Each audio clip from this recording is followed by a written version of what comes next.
Même en pleine nature, impossible d'y échapper.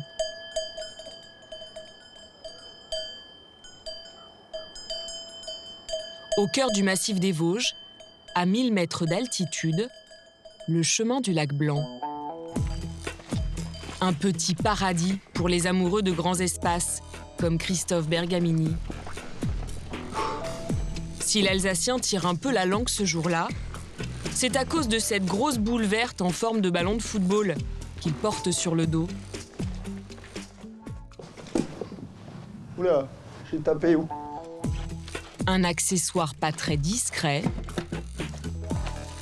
qui le déséquilibre régulièrement. Waouh, waouh. Ce sac à dos futuriste pèse pratiquement 20 kilos. C'est du sport. Ah, heureusement, hein, c'est pas tous les jours comme ça. Waouh. Et ce qui n'arrange rien, c'est qu'avec ça sur les épaules, pas moyen de faire une pause et de souffler un peu. Alors nous, on ne doit pas s'arrêter. Il faut marcher tout le temps de la même façon et puis c'est bon. Et essayer de ne pas s'accrocher aux branches. Des précautions nécessaires, car pendant que le randonneur marche, la boule photographie absolument tout autour de lui. En fait, c'est 12 appareils photo qui me permettent de prendre à 360 degrés le paysage. Donc on va jusqu'au lac, jusqu'au bout là-bas et de l'autre côté. C'est juste des images qui sont prises toutes les 2-3 secondes au fur et à mesure où j'avance. Au final, voici le résultat. Des photos panoramiques visibles sur Internet qui permettent de regarder en l'air, à gauche, à droite, et même d'avancer dans un décor virtuel tout en restant chez soi. Pour Christophe Bergamini, qui dirige l'office de tourisme local, un bon coup de pub pour la région. Mais pour Google, qui a inventé la machine, une ambition folle, celle de numériser le monde entier, pixel par pixel.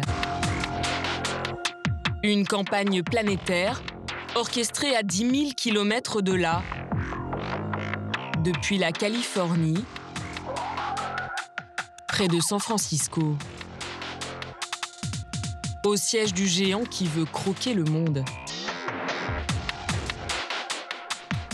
Et qui pourtant, de près, se présente sous un visage des plus sympathiques. Comme celui de Luc Vincent, l'ingénieur français qui pilote ce projet démesuré qu'on appelle Street View. Hey guys, morning. Le papa du sac à dos avec tous les appareils photo, c'est lui. Mais sa plus célèbre invention, c'est cette voiture qui ne passe pas inaperçue. Donc voilà le Street View car. Sur le toit, le même appareil que celui du randonneur alsacien, mais avec beaucoup plus de kilomètres au compteur. On a fait dans les 3000 villes, je dirais, des milliers de villes. Pays, on en a 64 qui sont couverts. On a fait en gros 10 millions de kilomètres. Ce sont les photos prises par ces voitures dans le monde entier qui permettent de voir une rue comme si on y était quand on cherche une adresse sur Internet. Mais depuis cette première invention, l'ingénieur s'est diversifié. À un moment, on s'est dit quand même que se limiter aux rues, c'était un problème. On a créé cette motoneige Street View. En fait, c'est très très simple. En fait, ce qu'on a fait, c'est qu'on a pris l'équipement de Street View, on a juste mis sur une grosse motoneige. Une motoneige pour cartographier les pistes de ski, un pupitre roulant pour entrer dans les musées, un tricycle pour les zones piétonnes et le fameux sac à dos pour les randonnées. Avec tous ces appareils, la planète entière sera bientôt dans le moteur de recherche. On y trouve déjà pas mal de choses. Des pyramides du Caire, aux îles perdues de l'océan Pacifique. En passant par Venise, beaucoup d'endroits mythiques et inaccessibles. Même les fonds sous-marins sont aujourd'hui à portée de clic. Et Luc Vincent ne s'interdit rien. Quand je donne une présentation sur Street View, j'aime bien terminer sur une photo qui montre un montage, qui montre Street View sur la Lune. Mais non, pas encore de plan précis. Mais c'est pas impossible. Rien n'est impossible à Google, je dirais. Il plaisante à peine. Car l'appétit de l'ogre Google est sans limite, bien plus grand que tout ce que vous imaginiez savoir sur le moteur de recherche. Google pour nous tous, c'est d'abord ça. 6 lettres colorées devenues un réflexe quotidien, presque une drogue. Tous les jours, plus de 3 milliards de recherches sont lancées sur ce site. On a toujours une question à lui poser et on le consulte partout. Au travail,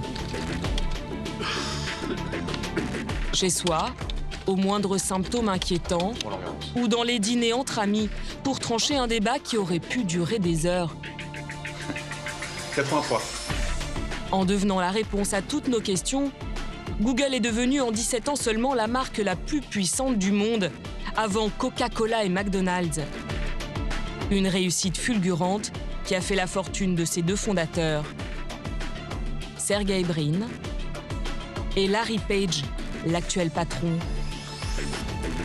2 visionnaires de 42 ans, chacun à la tête d'une fortune estimée à 30 milliards de dollars et dont les ambitions restent toujours aussi démesurées. La plupart des boîtes se contentent d'améliorer ce qu'elles font depuis 15 ou 20 ans. Mais ce n'est pas ce qu'il faut faire. Il faut penser grand, être révolutionnaire.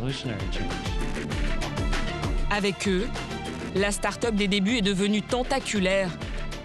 Car en plus du moteur de recherche, Google, c'est aussi la messagerie Gmail, le site de vidéo YouTube, le navigateur Chrome ou Android qui fait tourner la plupart des smartphones dans le monde. Mais le géant voit toujours plus loin. Google présente sa nouvelle voiture sans chauffeur. Avec ses projets fous de voitures sans chauffeur ou de pilules pour détecter le cancer, l'entreprise est en train d'inventer notre futur. Mais que savons-nous de cette firme au logo rassurant, si présente dans nos vies? Bienvenue au garage. La multinationale, en général très secrète, a accepté de nous ouvrir ses portes pour nous livrer les clés de son incroyable réussite. On vise grand, on vise la Lune, même si ce n'est pas forcément faisable pour l'instant. Une entreprise qui mise sur la créativité et le bien-être de ses salariés et qui dit agir pour le bien de l'humanité. Mon job, c'est de cultiver les esprits, d'ouvrir les cœurs et d'œuvrer pour la paix dans le monde. Don't be evil. C'était le slogan dès le départ de Google, en fait, et c'est-à-dire faire la chose la meilleure possible. Mais au-delà de cette image très lisse, vous allez découvrir une réalité beaucoup plus inquiétante. En quelques années, sans que vous ne vous en rendiez compte, Google est devenu un immense aspirateur à données personnelles. Depuis que j'ai commencé à m'en servir, il y a tout. Aucune société dans le monde n'en sait autant sur vous et n'en tire autant profit. Ils ont un business model qui n'arrête pas de cracher du cash grâce à la pub. Quand vous commencez à comprendre que c'est vous le produit, alors vous comprenez vraiment ce qu'est Google.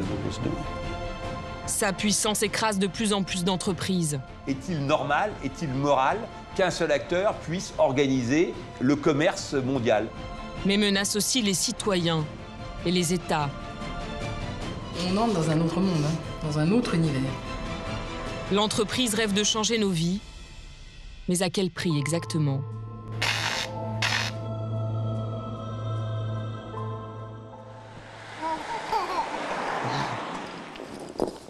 C'est bien, Antoine, le petit lion. En moins d'1 an, David Coz et sa femme ont vécu plusieurs révolutions. Il y a d'abord eu la naissance de leur fils Antoine, et dans la foulée, un déménagement en Californie. Je pense que lui, ça a été le moins impacté. Il n'a pas vu grand-chose. Au bout de 3 jours, il était recalé normalement et il buvait les biberons comme d'habitude. C'est plutôt nous, ça nous a fait un grand changement. Car depuis quelques mois, cet ingénieur français de 30 ans vit à fond le rêve Google. Hein? Tu vas être gentil avec maman, toi. Allez, salut Antoine. Après 3 ans dans les bureaux parisiens de l'entreprise, il a fini par rejoindre le siège dans la Silicon Valley. La plus grosse concentration d'entreprises high-tech au monde. C'est ici que l'on trouve les QG d'Apple, Facebook, Yahoo, et le plus emblématique de tous, le fameux Googleplex. Là, on est en plein dedans. Là, c'est un peu le cœur du Googleplex, avec les bus, les gens qui arrivent le matin. Un immense campus à l'américaine, réparti sur une trentaine de bâtiments. Malgré sa taille et ses 15 000 salariés, venus des 4 coins du monde, l'endroit cultive toujours l'esprit des startups californiennes, avec ses cantines gratuites, ses salles de sport ouvertes 24 heures sur 24, et ses vélos en libre service aux couleurs de la marque. La firme joue même la carte du bien-être. Bienvenue dans la salle de méditation. Avec son gourou de la méditation qui donne des cours aux salariés. Dans cette ambiance digne d'un parc d'attractions, le Français a vite trouvé ses marques. Le matin, il commence toujours sa journée par un petit déjeuner dans la micro-kitchen. Mini-cuisine en français. Il y en a plusieurs dans chaque bâtiment et elles sont très bien garnies malgré leur nom. On va trouver toutes sortes de boissons énergisantes, de sodas. Il y a des thés frais, par exemple. Sinon, on a des choses que j'aime bien aussi, c'est cette boisson pétillante avec de l'orange et de la mangue. Puis sinon, il y a des trucs plus classiques, Coca. Il y a aussi donc, toutes sortes de céréales ici dans des vases. Et puis là, sinon, il y a des fruits, des barres de céréales, ici donc, dans les tiroirs. Un choix énorme. Donc là, il y a des chips.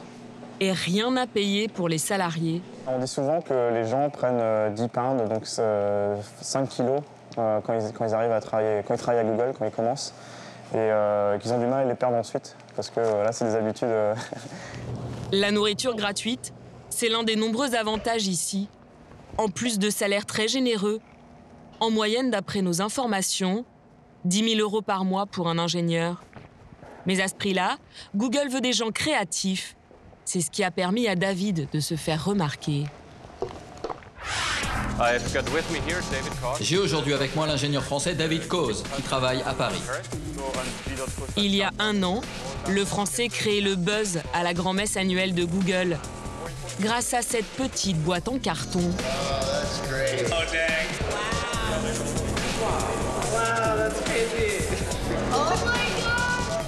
Ces lunettes, qui ne payent pas de mine, sont en réalité un petit bijou de technologie inventé par l'ingénieur.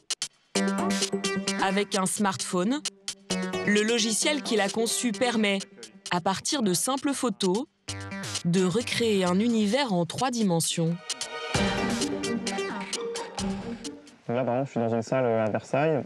Je vois la salle je vois une table de repas et si je tourne ma tête, je vais voir la peinture de Marie-Antoinette, comme si j'étais vraiment dans l'endroit en question. Et ce qui se passe en fait, c'est qu'en faisant ça, les 2 images qu'on voyait séparées à l'écran sur le téléphone, grâce aux 2 lentilles qu'on voit ici, en fait vont converger et être interprétées par le cerveau comme des images qu'on voit dans la réalité, comme je vois actuellement. L'innovation, c'est le maître mot ici. Une obsession permanente qui est inscrite dans les gènes de Google depuis sa création, il y a 17 ans, par 2 étudiants visionnaires, Larry Page et Sergey Brin. Tous les 2 sont nés en 1973, à une époque où les ordinateurs ressemblent à ça, et où Internet à la maison, c'est de la science-fiction. Larry Page, le plus introverti des 2, grandit dans le Michigan, au nord-est des États-Unis, dans une famille de professeurs. Il rêve de devenir inventeur. Sergey Brin, lui, vient de beaucoup plus loin, de Moscou.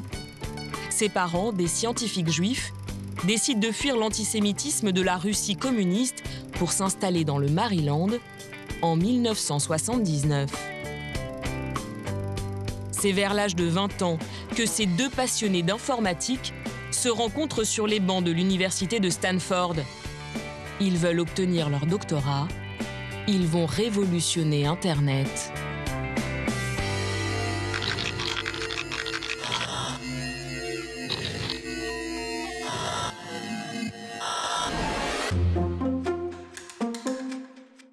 Comme beaucoup d'autres réussites de la Silicon Valley, C'est dans ce décor de série américaine pour adolescents que commence l'histoire de Google.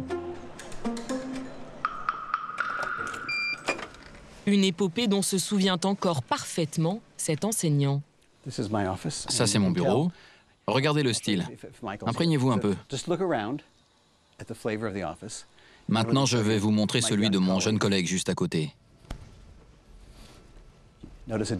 Vous remarquez une différence? Moi, j'ai tous les livres et les jeunes ont tout sur Internet. Terry Winograd a beau se la jouer old school, il a formé toute une génération de petits génies du net, comme Larry Page. Pour votre info, ici, c'était le bureau de Larry. Et il a assisté en direct à la naissance de Google. Vous avez le fameux bureau. Pas de pression, non. C'était donc là le bureau de Larry Page? Oui, et le premier serveur de Google se trouvait juste en dessous. Le professeur supervise les travaux de Larry Page et remarque très vite son obsession pour les inventions futuristes. Je me souviens qu'il parlait souvent d'une espèce d'ascenseur spatial. Il y a toujours des gens qui bossent là-dessus pour envoyer des cabines dans l'espace. C'est le genre d'idée un peu inattendue de la part d'un étudiant en informatique. Mais il aimait lancer plein de nouvelles idées farfelues de ce genre. Son projet de thèse, lui, est moins farfelu. L'étudiant veut améliorer la façon de chercher des informations sur Internet, comme Sergey Brin. Les deux étudiants décident alors de s'embarquer ensemble pour une aventure qui va les emmener beaucoup plus loin que prévu. Il leur faut déjà beaucoup de disques durs pour archiver le contenu d'Internet et construire une espèce d'immense bibliothèque numérique qui contient toutes les informations du web. Ah, les voilà. Les premiers disques qu'ils utilisent sont toujours conservés par l'université comme des pièces de musée. Ils avaient besoin d'une boîte pour empiler tous leurs disques durs. Et ils se sont dit qu'ils pouvaient très bien la construire eux-mêmes avec des Legos. Et puis c'était aussi un peu pour le fun. Je ne sais pas s'il y avait ces deux personnages ou si ça a été ajouté ensuite pour le folklore. Mais très vite, ces disques ne sont plus suffisants. Au bout d'un moment, les capacités de stockage de l'université ne convenaient plus. C'est à ce moment-là qu'ils ont décidé de se lancer. Ils se sont dit, on doit changer d'échelle. Pour ça, il nous faut de l'argent. On doit lancer notre boîte. Les deux thésards décident alors de laisser tomber leurs études et tirent un trait sur leur carrière universitaire. Ils l'ont certainement un peu regretté, mais bon, ça ne valait pas le coup quand on voit ce qu'ils ont fait. Ils sont déjà tellement sûrs d'eux à l'époque qu'ils choisissent pour leur entreprise un nom à la mesure de leurs ambitions. Google. Une déformation du terme mathématique Gogol. Un 1 suivi de 100 zéros. Un nombre immense pour symboliser les millions de pages Internet qu'ils veulent indexer. Nous sommes en 1998 et personne ne se doute alors que ce moteur de recherche au nom à dormir debout va balayer tous les autres.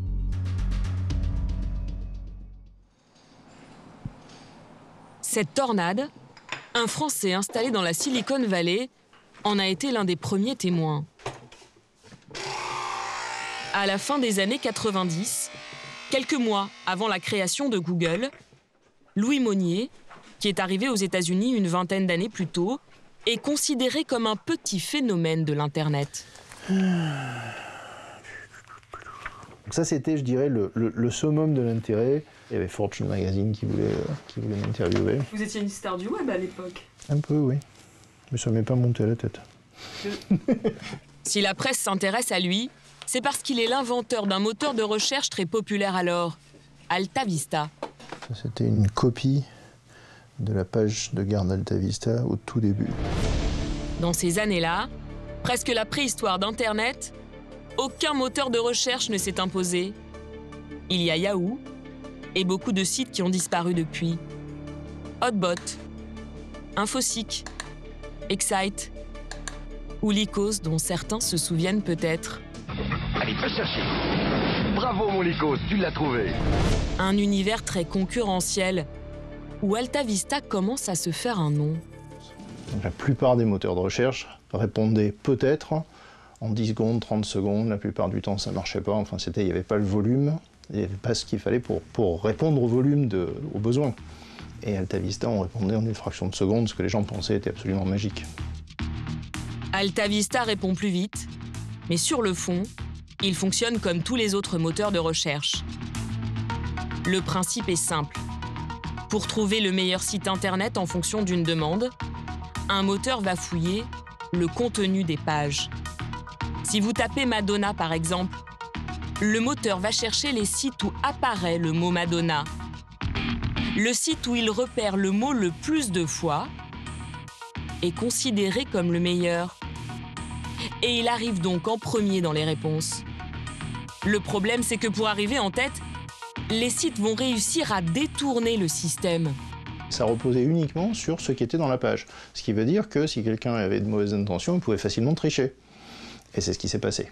Au bout de quelques mois, au bout d'un an, il y a eu ce qu'on appelait le spam. Donc les gens créaient des pages qui n'avaient aucune valeur, mais dont le seul but était d'attirer les moteurs de recherche et de tirer du trafic vers là pour montrer des publicités. Les utilisateurs veulent un moteur plus efficace.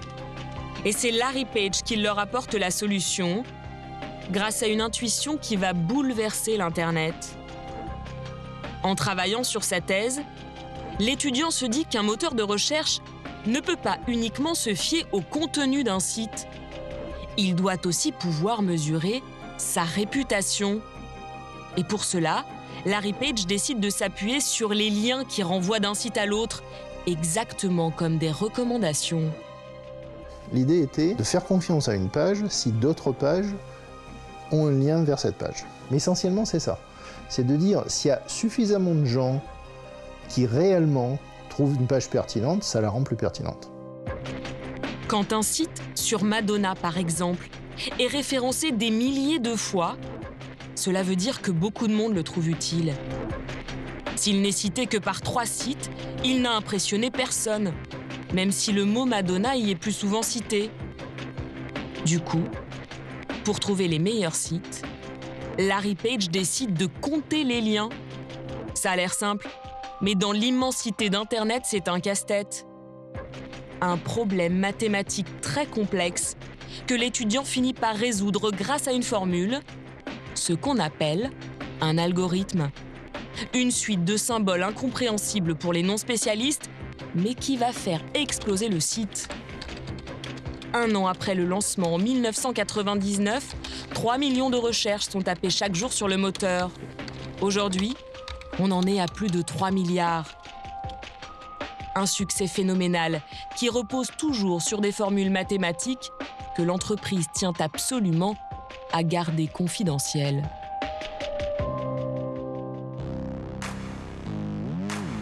Au siège de Google, derrière la déco enfantine et l'ambiance très décontractée que l'entreprise aime mettre en avant, la méfiance est de rigueur. Pour les salariés de Google, c'est une seconde nature. Tout le monde doit badger ici? Oui. Oui, évidemment. Pourquoi? C'est juste une question de sécurité basique. Ne vous fiez pas à son air d'étudiant timide. À 48 ans, Ben Gomez est une sommité ici. C'est lui qui veille sur le fameux algorithme, une formule plus secrète que celle du Coca-Cola. L'accès au bureau, avec ses données trop sensibles, nous est interdit. C'est donc dans cette salle de réunion dépouillée que va se tenir l'interview. La raison pour laquelle nous ne pouvons pas être complètement transparents, c'est que nous essayons d'être le plus pertinent possible pour les utilisateurs. Tous nos algorithmes servent à ça. Malheureusement, il y a des gens malhonnêtes qui, pour arriver en tête des requêtes, font tout ce qu'ils peuvent pour détourner nos algorithmes. Car aujourd'hui, Google, ce n'est plus un seul algorithme, mais 200 environ. Des formules mathématiques qui changent plusieurs fois par jour pour éviter que les résultats des recherches ne soient faussés. Un travail qui mobilise près de 15 000 ingénieurs sur les 55 000 salariés de l'entreprise dans le monde. Il faut aussi en permanence rendre le moteur de recherche plus performant et facile à utiliser, en version vocale par exemple sur un smartphone. Qui est le Premier ministre en France? Manuel Valls est le Premier ministre de la France. Et on peut même enchaîner. Où est-il né? Il est né à Barcelone, en Espagne. Je ne savais même pas ça. Il a compris où est-il né. Je n'ai pas eu besoin de demander où est né Manuel Valls. J'ai juste demandé où est-il né. C'est comme si je parlais à un être humain. On essaye de faire en sorte que l'échange soit naturel, comme une conversation normale. Face à ce genre de prouesse technologique, difficile d'imaginer les débuts amateurs de l'entreprise. Car si Larry Page et Sergey Brin sont de brillants inventeurs qui savent bien s'entourer, au départ de l'aventure, ils semblent nettement moins doués pour les affaires.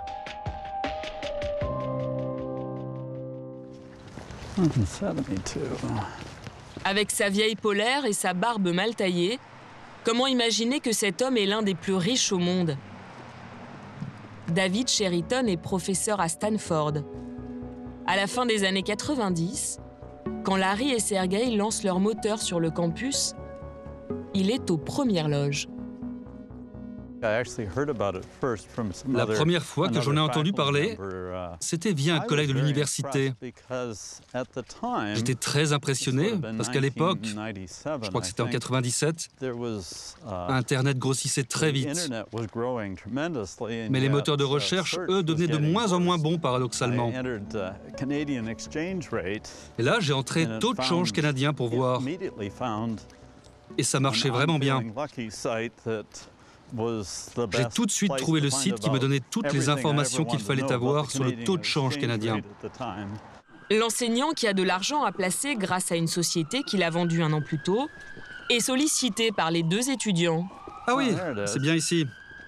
Ça colle bien, ouais, c'est ça. Ils viennent de lâcher leur thèse pour s'installer ici, dans le garage de ce petit pavillon. David Cheriton, qui croit au projet, leur signe un chèque de 200 000 $.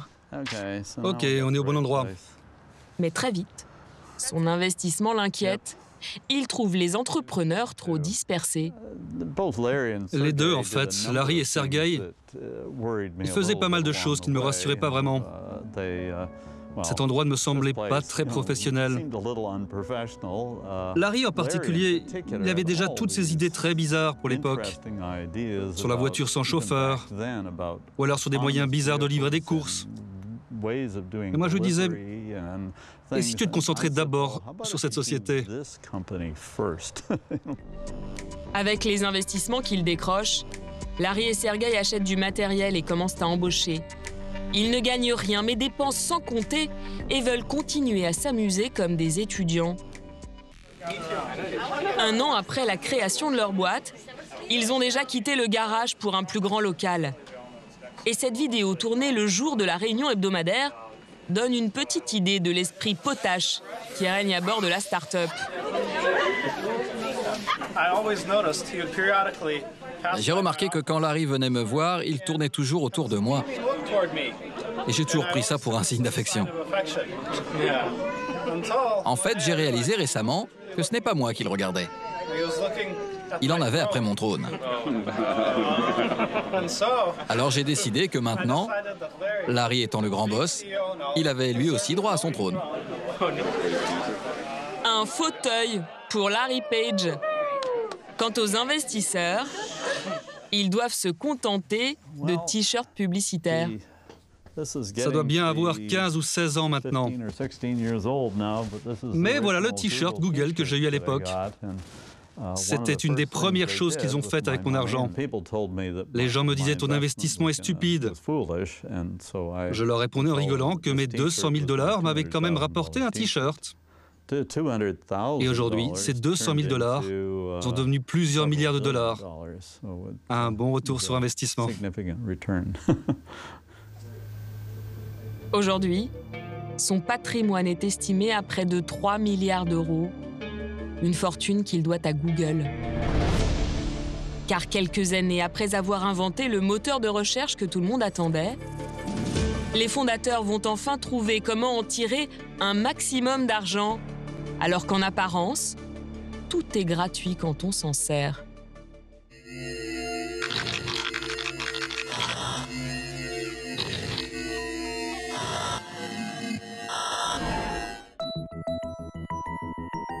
Pour décoder le secret de cette incroyable réussite, nous avons rendez-vous au 19e étage de ce building en plein cœur de San Francisco, au siège du magazine Fortune. Hi, welcome. Follow me. L'un des magazines économiques les plus réputés outre-Atlantique. Tous les ans, le magazine Fortune classe les 500 plus grosses boîtes américaines en fonction de leur chiffre d'affaires. Et Google arrive ici à la 46e place, je crois. Google n'arrive qu'à la 46e place, mais l'entreprise se classe au 17e rang si l'on compare les profits. Le signe d'une rentabilité insolente. Google fait des profits insensés. Ils ont un business model qui n'arrête pas de cracher du cash grâce à la pub. Ils n'ont pas de marchandises, d'inventaire à faire, de coûts de fabrication ou de distribution. Ils ont un peu d'infrastructure, c'est sûr, mais ça reste quand même ultra rentable. La clé de cette rentabilité, c'est la publicité. 90% des revenus de la société, plus de 50 milliards de dollars par an. Google est aujourd'hui l'entreprise qui gagne le plus d'argent dans le monde grâce à la pub. Plutôt ironique pour une compagnie qui ne voulait pas en faire. Au départ, Larry et Sergey étaient convaincus que tout ce qui contenait de la pub compromettrait leur moteur. Ils voulaient donner le meilleur résultat aux utilisateurs et ils ne pensaient pas que c'était possible avec la pub, parce que les annonceurs demanderaient à être bien placés. Alors, ils se sont jurés qu'ils n'auraient jamais de pub sur leur site. À l'époque, vers la fin des années 90, la publicité sur Internet ressemble à ça. Des bannières très agressives, sans lien avec le contenu des sites. Ce qui va tout changer et convertir les fondateurs de Google, c'est une idée qu'ils vont piquer à quelqu'un d'autre. C'était la trouvaille d'une petite boîte qui a fini par être rachetée par Yahoo. L'intuition de cette entreprise était de vendre des mots-clés. La publicité n'apparaissait que si vous tapiez les mots achetés. Google a repris cette idée en l'améliorant, ce qui a fait son succès financier phénoménal. Le principe est plein de bon sens. Tout part du constat que lorsqu'on fait une recherche, ce qu'on écrit en dit quelquefois beaucoup sur ce qu'on aimerait acheter. Si je tape « Le Caire » par exemple, ça signifie peut-être que je prévois d'y aller. Et ça peut intéresser une société qui vend des billets d'avion ou des chambres d'hôtel en Égypte. Les mots que l'on tape ont donc une valeur commerciale. Surtout pour tous ces sites d'e-commerce qui ne gagnent de l'argent qu'avec leurs ventes sur Internet. Mais comment Google réussit-il à faire des milliards avec de simples mots ?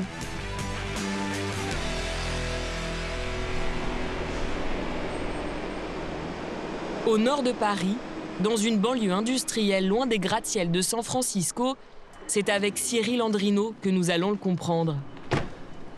Ce trentenaire n'est pas Larry Page ou Sergey Brin, mais sa réussite reste très honorable. Bonjour. Il est à la tête de Brandalay, un site internet qui vend des articles de mode, des chaussures ou des robes par exemple, stockés ici. Mesdames, bonne journée. Et en ce début d'année, dans l'entrepôt, il y a un produit qui ne manque pas. Et voilà, bon exemple. Des bottes en cuir marron, ou camel comme on dit dans la mode. Voilà. C'est un esprit plus bottine légère, assez féminin. Là, on est sur le côté très fashion. Encore de la bottine marron dans un tout autre style. Cette année, elles sont tendance. Alors Cyril Andrino en a acheté des centaines de paires de toutes les formes et de tous les styles. Et il va devoir les écouler juste en passant par Internet. Ça, Laurence. Pour y arriver, il compte beaucoup sur Laurence du service marketing, mais surtout sur Google. Pour vendre ses fameuses bottes Camel, Cyril et ses équipes ont passé un accord avec la société américaine. Du coup, quand vous tapez ces 3 mots sur le moteur de recherche, voici ce qui arrive. Vous voyez qu'on a tapé bottes Camel cuir et on apparaît tout en haut de la page, ici. Le site apparaît en tête de liste, dans une partie réservée à la publicité et signalé par un petit bandeau annonce en orange. C'est essentiel d'être le premier, ou en tout cas dans les premiers, parce que Google, c'est des dizaines de pages issues de la recherche, mais en réalité, les gens vont rarement plus loin que la première page. Donc c'est important d'être dans la première page, et idéalement, c'est important de remonter tout en haut. Pour obtenir cette mise en valeur, Cyril Andrino paye à Google 40 centimes à chaque fois que vous allez sur son site après ce processus. Et la facture grimpe très vite. Car pour un seul produit, il achète des dizaines de combinaisons. Vous voyez bot Camel, vous voyez bot sans S, vous avez Camel plus bot, Camel avec un S, bot sans S. Vous avez bot couleur Camel, bot avec un S, Camel, bot sans S, Camel sans S, bot avec un S, cavalière avec un S. Enfin, vous voyez qu'on peut absolument tout acheter. Et pourquoi on n'achète pas simplement bot, camel, cuir? Moi, je veux que la personne qui tape avec un S nous trouve et celle qui tape sans S nous trouve aussi.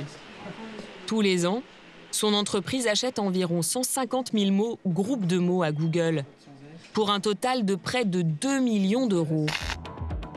En France seulement, la publicité rapporterait chaque année plus d'1,5 milliard d'euros à la firme américaine. Et pour des bénéfices maximum, c'est en Irlande, un paradis fiscal pour les entreprises européennes, que la multinationale facture les mots achetés par les sociétés françaises. Un tour de passe-passe qui lui permet de payer environ 10 fois moins d'impôts que ce qu'elle devrait dans notre pays. Et l'ogre est insatiable.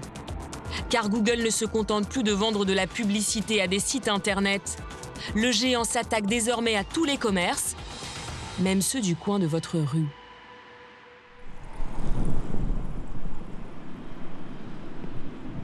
À Bordeaux, la conquête est déjà lancée. C'est Emmanuel Rosset qui la pilote. Et toute sa stratégie, c'est de faire passer cette offensive pour un cadeau offert par la maison. Cette jeune recrue de Google propose aux petits commerçants un service qui ne se refuse pas. Se faire référencer gratuitement pour apparaître sur les cartes Google Maps avec ce petit symbole rouge. C'est juste là, en fait. Ce jour-là, elle a repéré une poissonnerie. Son opération séduction commence au culot. Bonjour, je suis Emmanuel de Google pour les pros. Avec une question toute simple. Je ne sais pas si vous êtes déjà présent en ligne. Moi, je suis présent chez moi, mais pas par rapport au biais de la société, quoi. D'accord, donc la poissonnerie aujourd'hui n'est pas présente sur Internet. Non, on avait un petit profil Facebook il y a quelques temps, mais on n'a rien de plus. D'accord, très bien. Ce que je peux vous montrer, c'est comment faire pour, c'est complètement gratuit, être présent sur le moteur de recherche et sur la carte Google Maps quand vos clients vous cherchent. Un service gratuit qui peut faire venir de nouveaux clients. En général, l'argument fait mouche. Et Emmanuel a mieux. Et en plus, dans le cadre de cette opération, je suis accompagnée de Tristan, un photographe professionnel, qui vous propose gratuitement, qui vous propose gratuitement en fait de prendre des photos de votre établissement pour mettre encore plus en valeur. En avant la poissonnerie. Exactement. Des photos de professionnels qui ne lui coûtent pas un centime. Vous voulez faire une photo devant le banc? La lumière, elle est pas mal. Comme ça, on voit Le commerçant ne va pas se faire prier longtemps pour poser devant l'objectif. Voilà, donc ça ressemble à ça. Donc là... Pour la partie technique et la création du compte, Emmanuel gère tout. On va en créer pour cet établissement-là, pour que les gens du quartier aussi puissent vous trouver. Si vous voulez. Alors, écoutez, en moins de 20 minutes, elle a réussi à convaincre le poissonnier. Il devra juste valider le compte pour apparaître sur les cartes de Google. Ce qui est intéressant aussi, c'est que ça... Merci, au revoir. Des visites comme celle-là, Emmanuel Rosset en enchaîne jusqu'à une quinzaine par jour. Est-ce que vous êtes déjà présent sur Internet ? Vous apparaissez très bien lorsqu'on vous cherche sur le moteur de recherche, mais pas sur la carte, donc c'est venir compléter cette visibilité. Est-ce que vous avez un compte Google ou un email que vous utilisez habituellement pour la boutique? Une page en fait qui s'appelle Google My Business et qui vous permettra d'être dans la recherche et sur Google Maps. Bonne journée, merci. Et la jeune femme n'est pas la seule à prêcher la bonne parole. En France, ils seront bientôt 200 comme elle à faire du porte-à-porte pour Google. Une opération qui coûte cher, mais l'entreprise voit loin. Nous, ce qu'on espère, c'est qu'un maximum de PME réussissent sur Internet et se développent et s'y plaisent. Et bien sûr, à terme, si ensuite les plus matures utilisent d'autres solutions, c'est un vrai investissement. En langage marketing, d'autres solutions, ça veut dire de la pub. 3 semaines après notre passage, les commerçants des marchés ont reçu ce courrier. Une lettre de Google pour leur proposer d'acheter de la publicité sur le moteur de recherche. En 2015, Emmanuel et ses équipes ont prévu d'approcher 200 000 commerçants, autant de nouveaux petits points rouges sur les cartes de Google et surtout, de nouveaux clients potentiels. Google ne cesse de prendre de l'ampleur. À l'origine de sa puissance, son moteur de recherche. Aux États-Unis, 7 Américains sur 10 l'utilisent pour trouver une information. En France, nous sommes plus de 9 sur 10 dans ce cas. Google est devenu l'autoroute de nos recherches sur Internet. Sa domination est telle que la firme californienne est de plus en plus tentée d'en abuser au détriment de certains sites. Car Google propose désormais ses propres services dans un tas de domaines. Il a son comparateur de vol Google Flights, mais aussi un comparateur de prix, Google Shopping.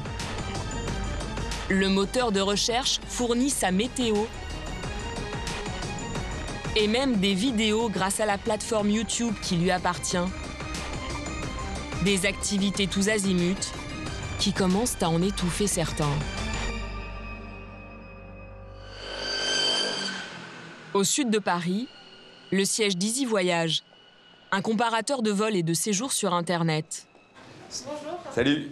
Un site lancé il y a 15 ans par Jean-Pierre Nadir. Il a envoyé Sébastien le planning. Non, ça j'ai pas encore reçu, je vais voir avec lui. Alors, ouais, avec lui, c'est comme c'est un bout du genou, là-dessus. Ce patron du genre grande gueule merci. Est intarissable quand il s'agit de dénoncer l'hégémonie de Google. Pour nous expliquer les raisons de sa colère, il nous propose une démonstration devant son ordinateur. Quand il tape « Vol New York » par exemple, il trouve son site très mal placé dans les résultats, beaucoup plus bas qu'avant sur l'écran, et pour lui c'est un gros problème. La différence entre être exposé ici et à l'emplacement où nous sommes actuellement, c'est 30% de trafic en moins. Et notre principale porte d'entrée sur le web, Google, est devenu notre principal concurrent. Car si son site est moins bien placé qu'avant, c'est parce que Google préfère mettre en avant son propre comparateur. Voilà ce qui apparaît pour la recherche Vol New York. Les annonces publicitaires en orange sur une bonne partie de l'écran, à droite et en haut. Et au milieu, à la place où Easy Voyage apparaissait avant, un gros cadre s'est intercalé avec des propositions de vol. En fait, le site de Google, Google Flights. Pour le patron d'Easy Voyage, une concurrence déloyale. On est un peu dans la position d'un producteur d'eau gazeuse qui verrait donc Carrefour ou Leclerc produire le même produit que le sien et cacher le produit originel derrière les rayons pour mettre en avant que le sien. Donc de plus en plus on s'éloigne d'un moteur de recherche objectif, transparent, au service de l'information pour aller vers une entreprise de marketing qui va utiliser tous les leviers à sa disposition pour produire de la richesse et gagner de l'argent. Et cela finit par affecter son business. En 2 ans, il a perdu une vingtaine de salariés sur 150. Et il n'est pas le seul à souffrir. Beaucoup d'entreprises européennes sont touchées. En novembre dernier, le Parlement européen a même symboliquement demandé le démantèlement de Google pour séparer le moteur de recherche des autres services commerciaux. Au siège du géant, c'est le genre de menace qui laisse David Drummond de marbre. Pour l'avocat de la multinationale, ces nouveaux services qui sont considérés par certains comme une concurrence déloyale sont avant tout un progrès pour les utilisateurs. Avant, quand vous posiez une question à Google, vous obteniez une page avec 10 sites Internet et il fallait cliquer sur un site pour trouver votre réponse. Puisque nous pouvons apporter directement à l'utilisateur la réponse qu'il cherche, nous devons le faire. Si vous cherchez un vol, par exemple, vous devez avoir directement les informations sur ce vol. Si vous voulez la météo, vous devez pouvoir la trouver tout de suite, sans cliquer sur un lien pour y arriver. Tant pis donc pour les concurrents qui ne s'en sortent pas. Mais qu'en est-il des utilisateurs si chers à Google? Sommes-nous vraiment gagnants dans l'affaire? À quelques kilomètres de Los Angeles, plus près des studios d'Hollywood que de la Silicon Valley, un homme s'est posé cette question. Bonjour. Bonjour.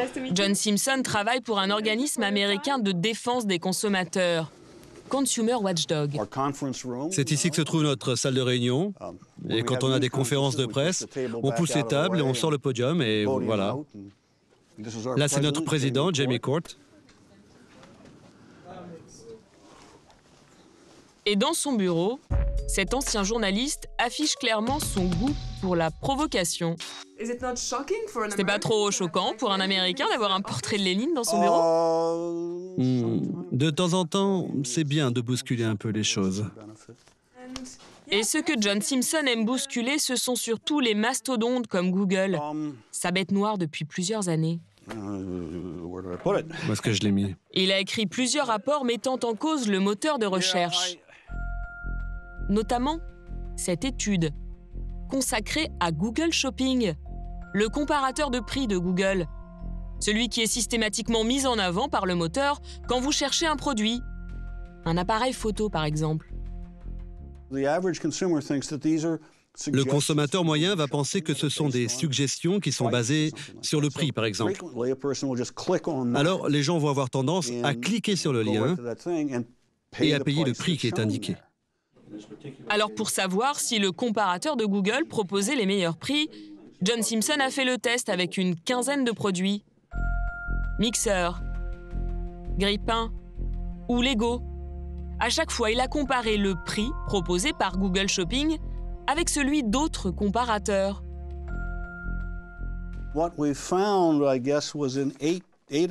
Eh bien, dans 8 cas sur 14, on a trouvé le même produit, moins cher ailleurs, avec une différence de prix jusqu'à 67%. C'était pour le grille-pain. Google le proposait à $49,95 et on l'a trouvé à $29,95, $20 de moins. Et si le comparateur de Google ne propose pas toujours le meilleur prix, c'est qu'il fonctionne exactement comme tous les comparateurs. Peu de gens le savent, mais ces sites ne sont pas toujours objectifs. Ils vivent surtout de la publicité. Idem pour celui de Google, qui est payé par le commerçant à chaque fois qu'on clique sur un produit. Il y a une petite indication juste au-dessus qui dit « lien commercial ». Et quand on clique dessus, on peut lire « Il est possible que certains fournisseurs rémunèrent Google ». Mais ce n'est pas ça. En fait, tout le monde doit payer Google pour être ici. C'est de la publicité. Vous voulez être ici, vous payez. Le problème pour John Simpson, c'est la confiance que nous faisons tous implicitement à Google. Et dans tous les domaines. Sa plus grande bataille, ce sont les données personnelles. Bon alors, qu'est-ce que tu as trouvé? Avec des collègues, il s'invite régulièrement aux événements publics autour de la multinationale pour attirer l'attention sur cette question. En survêtement blanc, siglé Google, et avec de grosses lunettes multicolores sur le nez, la petite équipe se livre à un drôle de manège qui consiste à marcher derrière les gens en faisant des gestes bizarres. Un peu agaçants à la longue, mais c'est justement le but.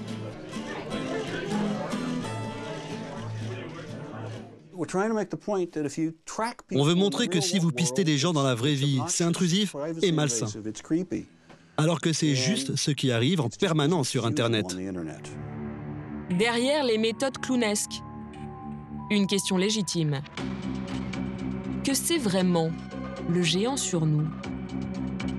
Car Google, ce n'est pas seulement un moteur de recherche, c'est aussi une messagerie, Gmail, le site de vidéo YouTube, ou encore le système Android qui fait tourner 8 smartphones sur 10 dans le monde. Autant de services qui permettent à l'entreprise de récupérer des données qu'elle peut utiliser sans complexe, pour le meilleur comme pour le pire.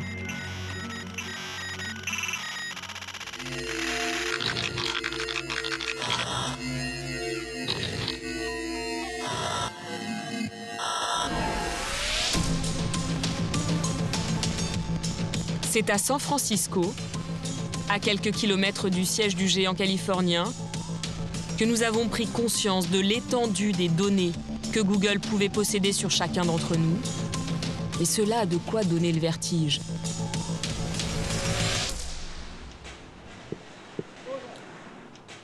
Voilà. Comme tous les matins, dans le quartier branché de Castro, Philippe Jeudi et son épouse commencent leur journée par un jus de légumes. Tiens, ça c'est la betterave. C'est notre rituel. Ça soigne. Ça soigne, ça soigne. Bon, voilà. Ce Français, qui vit aux États-Unis depuis 7 ans, mène une vie saine et surtout très connectée. Le réflexe du matin, c'est d'aller voir toutes les informations. Typiquement, ça, c'est mes rendez-vous. Donc voilà. Expert en nouvelles technologies, il teste tout ce qui se fait dans le domaine. Et en ce moment, son joujou, c'est Google Now, une application qui existe depuis plus de 2 ans et qui lui donne un tas d'informations utiles. Donc Google Now, c'est là. Donc on voit des éléments de calendrier qui sont quand même les éléments importants. Ensuite, on voit les anniversaires. Ensuite, il y a la météo, la bourse, des informations sur mes programmes préférés. Rien de très étonnant jusque-là. Mais l'application fait beaucoup mieux. Elle sait par exemple depuis combien de temps il n'est pas allé dans son supermarché.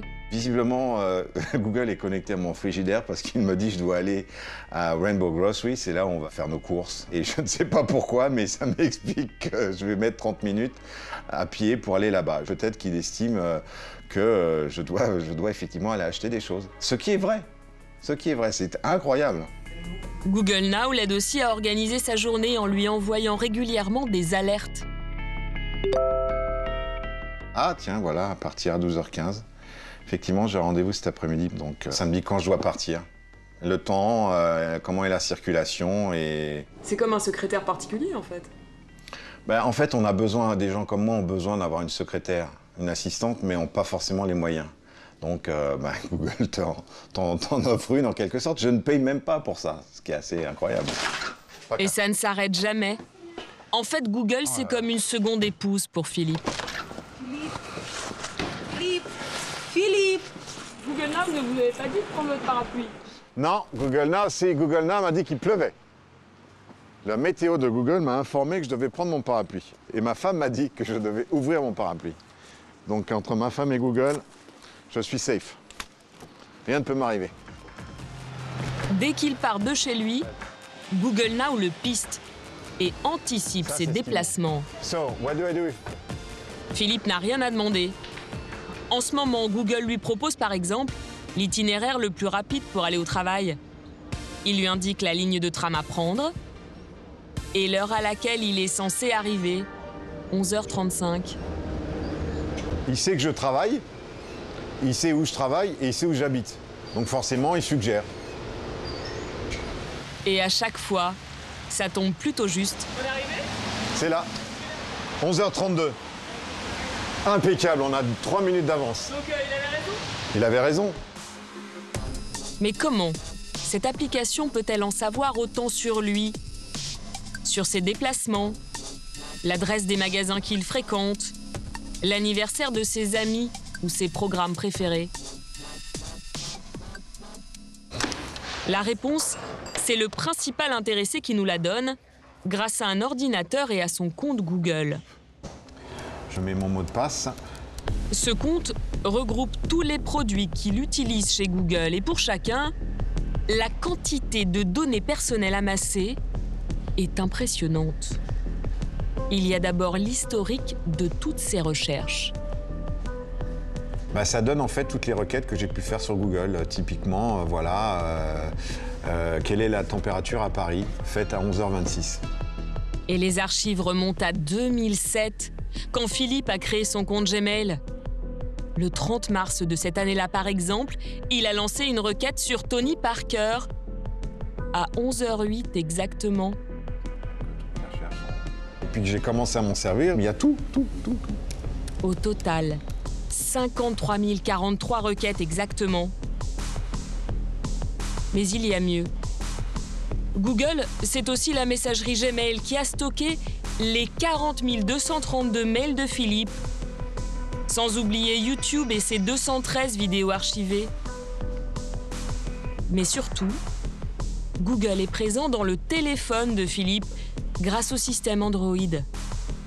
Cela lui permet d'avoir accès à ses contacts, 11 849, à des milliers de photos, d'appels, de messages téléphoniques laissés sur son répondeur. Hey PJ, this is David. I wanted to... Et de savoir absolument tout de ses déplacements grâce à la géolocalisation. Je suis allé sur la 280, c'est l'autoroute du bas, sur la 101, l'autoroute du haut. Et effectivement, la semaine dernière, j'avais une vingtaine de rendez-vous programmés dans différentes sociétés. Donc voilà, on voit le travail. C'est en croisant toutes ces informations très personnelles qu'un service comme Google Now peut fonctionner. Mais cette masse de données hallucinantes stockées dans les serveurs de l'entreprise californienne est surtout pour elle une manne financière incroyable. Google utilise des informations qui sont contextuelles, les emails que j'écris, les vidéos que je regarde, pour me servir de la publicité qui, par ailleurs, est payée par des sociétés qui veulent atteindre des gens comme moi. Pour Philippe, cela fait partie de la règle du jeu, la contrepartie des services gratuits offerts par Google, et il l'accepte. Mais en sommes-nous tous conscients? Et ces pratiques sont-elles légales? À quel prix le géant de l'Internet est-il devenu le plus gros aspirateur à données personnelles du monde?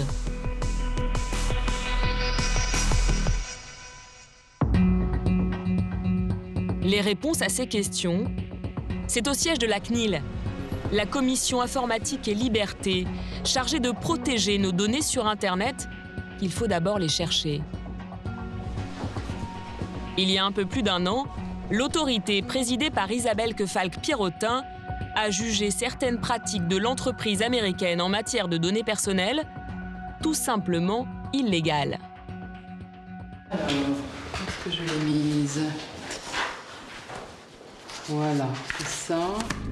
Dans sa sanction, la CNIL met en cause la politique de confidentialité du géant, des règles que nous validons souvent rapidement quand on crée un compte chez Google.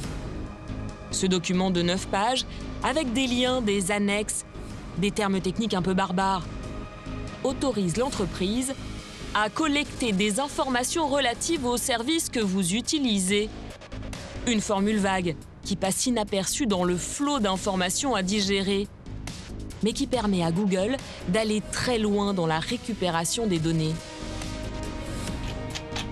Si vous avez un compte Gmail, par exemple, cette formule autorise Google à analyser le contenu de vos mails, ceux que vous envoyez, mais même ceux que vous recevez. L'objectif, vous envoyer de la publicité ciblée. C'est quand même un dispositif qui consiste à ce que le facteur ouvre les lettres et en fonction des lettres, vous met en plus un prospectus commercial dans votre boîte aux lettres. Donc, je pense qu'on est sur un dispositif qui, quand même, est assez délicat. Mais il n'y a pas que ça. Dans le document, il est aussi écrit que lorsque nous supprimons des données, Google ne supprime pas immédiatement les copies de ses serveurs.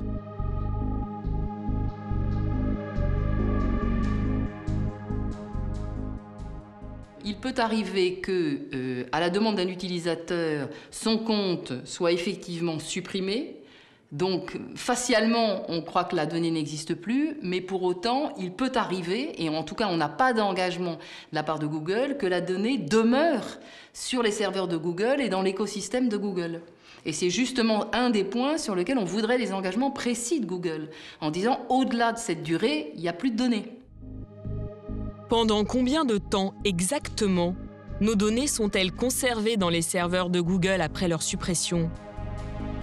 Nous avons fait un test en supprimant un compte Gmail. Au bout de 3 semaines, curieusement, nous réactivons le compte sans aucun problème. Nos mails et contacts ont été conservés pendant tout ce temps. Pour l'entreprise, ce serait dans l'intérêt de l'utilisateur qui voudrait retrouver ces informations. D'après elle, tout disparaîtrait au bout de 6 mois maximum. Mais dans les documents que nous avons épluchés, aucun engagement de ce genre. On entre dans un autre monde, dans un autre univers. La présidente de la CNIL attend toujours une réponse. Mais ses moyens de pression sont légers.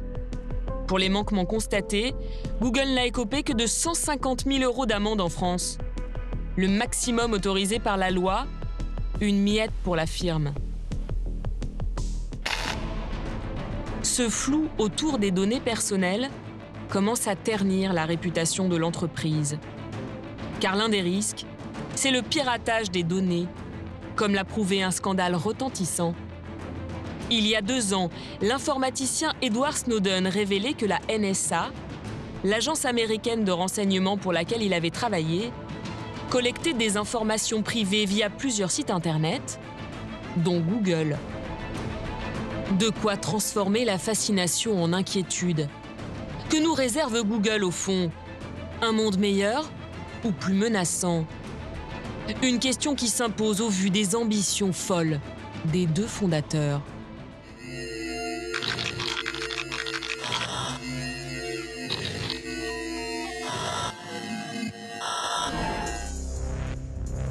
Depuis quelques années, il ne s'écoule pas un mois sans l'annonce d'un nouveau projet futuriste signé Google. Google présente aujourd'hui au monde entier sa nouvelle voiture sans chauffeur. Le géant de l'Internet est en train de développer des drones qui livreront aussi bien des bonbons que des médicaments. L'entreprise, qui travaille aussi sur des pilules censées détecter le cancer ou des lentilles de contact pour diabétiques, serait même en train de plancher sur l'immortalité. Au cœur de cette ambition démesurée, le très discret Larry Page, qui refuse de s'imposer la moindre limite. C'est vital de faire des choses qui vous semblent impossibles. Si vous passez tout votre temps à penser petit, vous faites fausse route. Il faut passer au moins 20% de son temps à développer des projets qui ont l'air complètement dingues. Pour nous, ça a toujours été central. Car pour inventer notre futur, le PDG fondateur de l'entreprise ne se contente pas d'investir des milliards en recherche tous les ans. Il a mis au point des méthodes de travail inédites pour pousser ses équipes à aller toujours plus loin. Chaque ingénieur, par exemple, est incité à consacrer 20% de son temps au projet de son choix. C'est comme ça que David Coase a créé ces fameuses lunettes. C'est nous-mêmes qui gérons notre temps, c'est-à-dire qu'on peut faire une journée par semaine ou 2 jours tous les 2 semaines ou 3 jours par mois. L'un des fleurons de l'entreprise, la messagerie Gmail, a commencé comme ça. Tout comme Google Now, l'assistant personnel qui sait tout de vous. Être créatif, c'est une obsession ici. Et pour inciter les salariés à faire travailler leur imagination en permanence, l'entreprise a même créé un endroit spécialement pour ça. Bienvenue au garage. Chez Google, on l'appelle le garage, en hommage au local des débuts, où tout a commencé. L'endroit a été pensé comme un temple de la créativité. Il y a des ordinateurs évidemment, mais pas seulement. On a toutes sortes de matières premières. Des fils pour Scooby-Doo, de la pâte à modeler, et même des Lego. Des machines à coudre. Et là, on a une imprimante 3D. Et aussi des outils de bricolage, comme dans un atelier géant de travaux manuels. Avec en prime la même musique que dans une boîte de nuit. Si vous voulez créer un environnement propice à faire émerger les idées les plus folles, la musique doit faire partie de l'expérience. Avec de la musique électro à fond, vous mettez les gens dans un état d'esprit. Ils ont envie de bouger, de construire, se lâcher, et ça les aide vraiment à être actifs. Pour stimuler l'imagination des employés, l'entreprise a même prévu des formations. Bon, et servez-vous de vos sentiments, hein. Ce jour-là, c'est un groupe du service des ressources humaines qui s'y colle. Leur exercice, inventer un nouveau produit sur le thème des vacances, grâce au conseil de 2 animateurs maison. On vise grand, on vise la Lune. L'idée, ce n'est pas forcément de créer quelque chose de faisable aujourd'hui, mais de voir loin, de confronter des idées, d'imaginer le rendu. Car ce qu'on apprend ici avant tout, c'est de passer d'une idée à un prototype, un objet concret. Il y a des tonnes de trucs là-bas. Des feutres, des stylos, du papier, du plastique. Plein de choses vraiment dingues pour réaliser vos prototypes. Vous ne devez avoir aucune limite, si ce n'est le ciel. Vous avez 20 minutes. Plus c'est fou, mieux c'est. Alors allez-y. Chaque groupe doit mettre en forme son projet pour le présenter à tous les participants à la fin du cours. C'est fait. C'est cool. Et c'est comme au jardin d'enfants, ça part un peu dans tous les sens. On fait des bracelets, c'est notre prototype. En fait, le bracelet projette un hologramme qui est votre guide touristique personnel où que vous soyez. Là, on fait juste les bracelets pour montrer ça.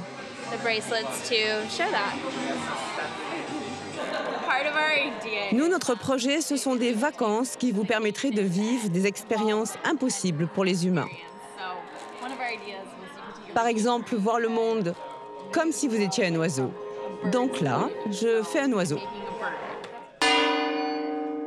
Au bout des 20 minutes, c'est le grand oral.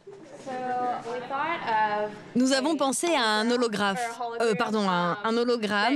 qui serait projeté depuis un bracelet, une montre ou une bague, ou qui serait même dans vos lunettes.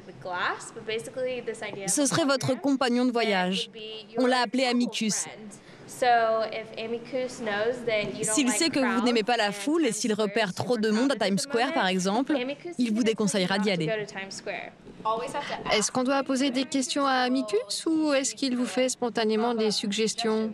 Peut-être les deux d'ailleurs. Sûrement un mélange des deux. Si vous vous sentez seul, il peut surgir et paf, comment ça va? Je pense qu'il pourrait vous recommander des restaurants à essayer ou même mesurer votre glycémie.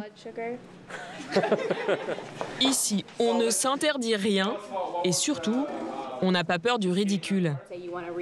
Si vous voulez revivre des expériences passées, avec ces capteurs, vous pourrez vous plonger dans vos dernières vacances, les revoir, les sentir, les toucher.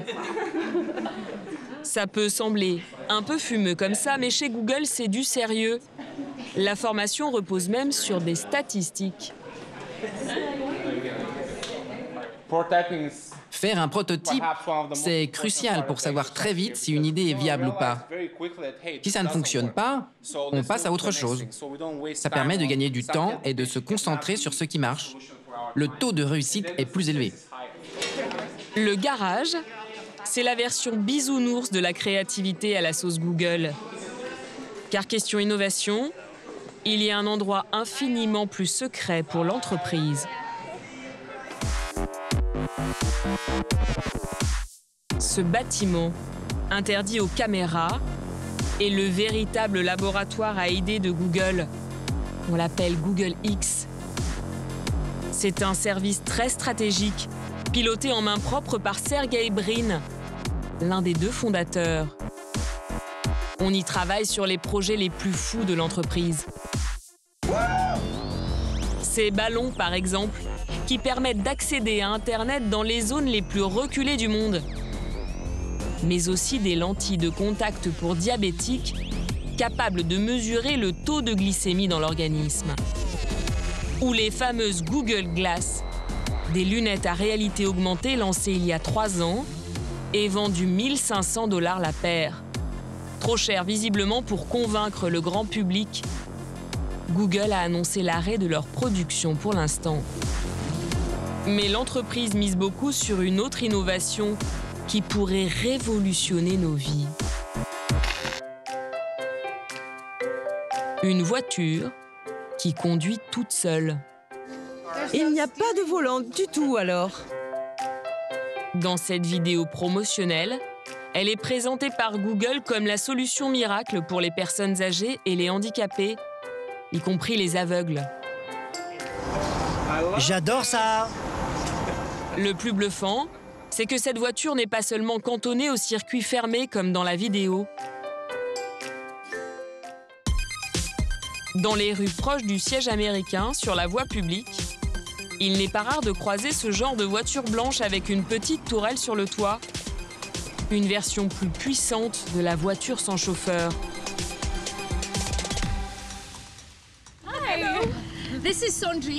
Pour les présentations officielles, nous avons rendez-vous avec Priscilla Knox, qui fait partie de l'équipe qui travaille sur le projet.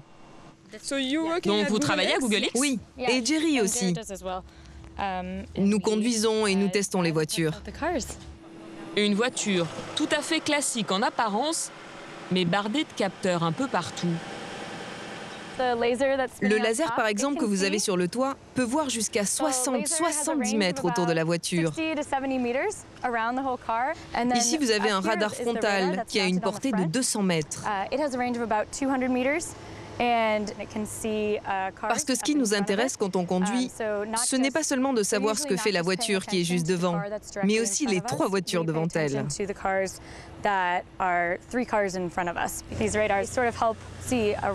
Là, vous avez même des radars de sécurité pour voir ce qui aurait pu échapper au laser du dessus. L'angle mort, en fait. Et à l'intérieur, il y a juste un bouton off-on.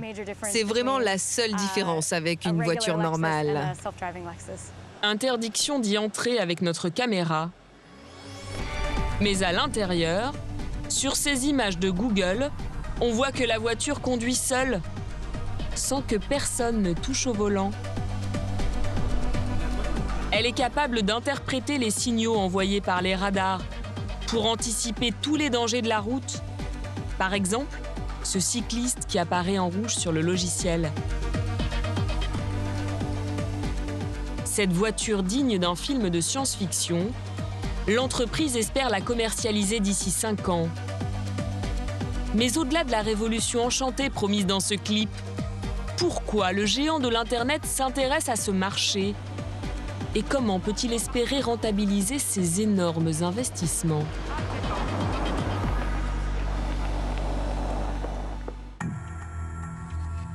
Certains, comme Franck Cazenave, ont leur petite idée. Ce spécialiste de l'automobile qui travaille pour un équipementier allemand a écrit un livre sur le sujet. La voiture sans chauffeur le fascine, mais les ambitions de Google l'effraient. L'entreprise aurait d'autres objectifs, moins généreux que ceux qu'elle affiche. Pour elle, ce serait un moyen d'en savoir encore plus sur nous. La voiture autonome, c'est pour Google le moyen de sortir du monde d'Internet et pour être en prise avec le monde réel et pour continuer à constituer ses profils sur les individus. Puisque avec la voiture sans chauffeur, Google saura où est-ce que vous allez, où est-ce que vous consommez et ce que vous consommez dans quel lieu. Plus perturbant peut-être, grâce à sa voiture, Google pourrait pratiquement nous dicter nos choix. Google, demain, avec Google Maps, qui sera dans le véhicule sans chauffeur, pourra vous faire des propositions de consommation pour aller au cinéma, pour aller acheter une paire de baskets. Et donc, il vous amènera dans un magasin qui sera référencé sur Google Maps. La Google Car vous amène directement dans ce magasin. Et lorsque vous payez vos chaussures, dans le prix de vente, il y aura une partie qui reviendra à Google pour vous avoir amené dans ce lieu de consommation. De quoi engranger encore plus de recettes publicitaires. Pour l'instant, une hypothèse. Mais admettons que ce soit bien l'un des objectifs de cette voiture. Imaginez ce que pourrait être votre vie dans quelques années, voire quelques mois, avec les innovations que nous promet Google. Nous nous sommes prêtés au jeu. Comme tous les matins, la Google Car que vous avez commandée vous attend en bas de chez vous. À peine à l'intérieur, votre téléphone Android est repéré par la voiture. Voici une sélection d'émissions qui pourraient vous plaire sur YouTube. N'oubliez pas de répondre à ces deux mails avant 10 heures. Il y a quelques bouchons, mais pas de stress. Google Maps optimise le trajet. Vous serez arrivé à temps pour votre réunion prévue à 8h30. En fin de journée, votre téléphone vous rappelle que demain c'est l'anniversaire de votre fils. Vous n'avez pas d'idée, mais Google a analysé ses dernières recherches. Cette paire de chaussures devrait lui plaire. Vous êtes sauvé. Il y a un magasin sur le chemin qui en vend justement. Quand vous franchissez la porte, la vendeuse vous attend déjà, la paire de chaussures à la main, à la bonne pointure évidemment. Et comme vous payez avec un portefeuille Google, vous bénéficiez d'une réduction de 25% sur votre parfum préféré dans la boutique d'en face. Arrivé chez vous, votre robot vous accueille comme tous les soirs avec un grand verre de thé bien glacé, comme vous l'aimez. Pour le dîner, vous pourriez commander des sushis. Cela fait exactement 16 jours que vous n'en avez pas mangé. Il vous concocte même un menu en fonction de vos préférences qu'il connaît bien.